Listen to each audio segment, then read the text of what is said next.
தமிழ்நாட்டினுடைய மிகச்சிறந்த நடிகராக வலம் வந்து முதலமைச்சரான புரட்சித் தலைவர் எம்ஜிஆர் அவர்கள் ஆட்சி கட்டில் ஏறும்போது சொன்ன வாசகத்தை சொன்னார் பாருங்க. என் நாற்காலியினுடைய ஒரு கால் பட்டுக்கோட்டை எனக்கு கொடுத்தது அப்படின்னு எம்ஜிஆர் சொன்னாருன்னு நினைவுபடுத்தினாங்க பாருங்க. உண்மை சார். அது பட்டுக்கோட்டையினுடைய பாடல்களுக்கு அவர் வாயசைச்சு நடித்ததுக்கு அப்புறம்தான் மக்கள் மத்தியில் பிரபலமானார். பாட்டுக்குள்ளே அவ்வளோ விஷயங்களை சாதாரணமாக போகிற போக்கில் சொல்லிட்டு போயிடுவார்.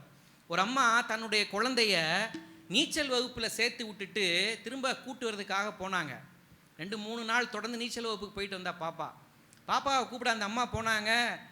பாப்பாவை கூப்பிட்டு வரும்போது அந்த நீச்சல் பயிற்சியாளர்கிட்ட சொன்னாங்க, என் பாப்பாவோட டவல் காணாமல் போயிடுச்சு, யாரோ அங்கே திருடிட்டாங்கன்னு நினைக்கிறேன், ஒழுங்காக அதை எடுத்து கொடுத்துருங்க.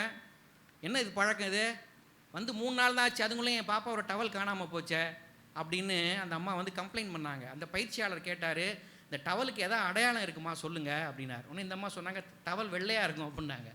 ஏமா எல்லா டவலுமே வெள்ளையாக தானமாக இருக்கும், இப்படி அடையாளம் சொன்னால் நாங்கள் எப்படி புரிஞ்சுக்கிறது அப்படின்னாங்க. வேறு ஏதாவது அடையாளம் சொல்லுங்கள் அப்படின்னு அந்த அம்மா சொன்னாங்க. அதில் சதன் ரயில்வேன்னு எழுதியிருக்கும் அப்படின்னாங்க. அந்த அம்மா எஸ்ஆர்னு எழுதியிருக்கோம் அதில். அப்போ என்ன அர்த்தம்?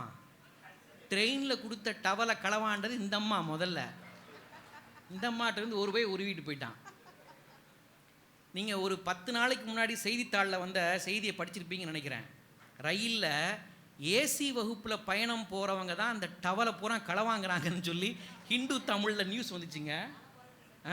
அதனால ஏசி இதில் போகிறதில்ல அவங்க. பாருங்க, பாட்டு வச்சான் பாருங்க.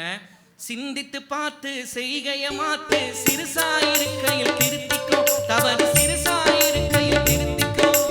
சிந்தித்து பார்த்து செய்கையை மாத்து, சிறுசாயிருக்கையில் திருத்திக்கோ, தவறு சிறுசாயிருக்கையில் திருத்திக்கோ.